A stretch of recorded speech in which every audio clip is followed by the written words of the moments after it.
pertama kali kita ketemu di rehabilitasi. Kenapa kita direhab? Pertama, Elisa waktu itu dia pacaran dan tidak disetujui oleh orang tua. Dan akhirnya dia minum alkohol juga, ngedrugs, dan lain-lain. Begitu juga saya masuk rehab, masalahnya nggak beda jauh sama Elisa. Dan selama di dalam ya kami mulai pendekatan. Dan kita mulai pacaran di rehab sana. Kemudian Daniel keluar dulu dan dia mengeluarkan saya dari rehab. Pada saat itu kita semua masih muda. Saya umur 19 dan Daniel juga baru 22 tahun. Kedua keluarga memutuskan ya udah kalian memang baiknya menikah saja katanya. Akhirnya Daniel dan saya ngobrol-ngobrol. Saya bilang saya belum siap gitu karena saya memang tidak ada plan untuk menikah muda. Saya mau nge-build career dulu. Tapi dibujuk-bujuk akhirnya ya udah kita menikah dan sebulan kemudian saya hamil. Tenggat banget kami bersyukur punya anak. Dan di satu sisi juga saya pusing karena kita belum ada penghasilan pada saat itu. Kita masih depend orang tua Elisa dan orang tua saya. Jadi ya itu jadi beban juga gitu di salah satu sisi. Tahun 2010 ya, dia anak pertama kami Albert lahir. Pada saat itu kita ekonomi udah mulai stabil. Dan akhirnya setelah Albert 3 tahun,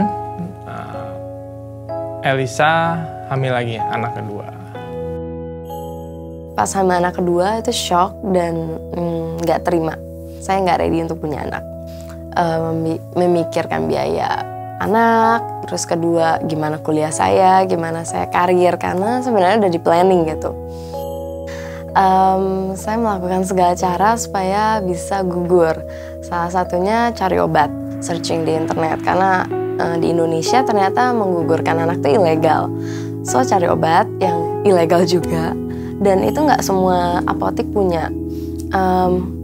Telepon sana sini katanya apotek ini ada gitu kan. Saya telepon satu-satu, ternyata terkumpul cuma ada 2, sedangkan harus minum 5. Kalau nggak minum semua, itu anak yang dikandung tuh cacat gitu. Dan pada saat itu saya nggak bisa ngomong apa-apa karena dia pendiriannya udah kuat banget. Dia pengen ngelepasin anak itu gitu. Dan akhirnya waktu malam itu dia minum semua obat, Panadol ekstra dan segala macamnya. Dan akhirnya dia nggak sadar. Dia kayak tidur gitu, dipanggil saya bangunin juga, dia hanya gitu aja. Dia nggak bisa jawab. Saya berdoa sama Tuhan, tolong selamatkan istri saya dan anak saya gitu. Kesel sih bangun pagi-pagi, kok kenapa ya I'm still alive gitu, kenapa gitu. Dan akhirnya saya mendapat teguran gitu. Saya dikasih tahu mama, kamu jangan gugurin anak gitu katanya. Akhirnya ya saya terima. Dari situ saya belajar untuk accept gitu, kalau oh ya saya akan punya anak lagi. Dan pada sampai saat 8 bulan, 9 bulan, kita berdoa lagi sama Tuhan, gimana ini kita nggak ada biaya untuk melahirkan. Pada malam sebelum saya operasi, Daniel diundang ke date. Dan di situ anak-anak date mengumpulkan uang dan dimasukkan ke amplop. Dia bawa pulang, kita hitung bersama, ternyata biayanya itu cukup untuk biaya persalinan besok.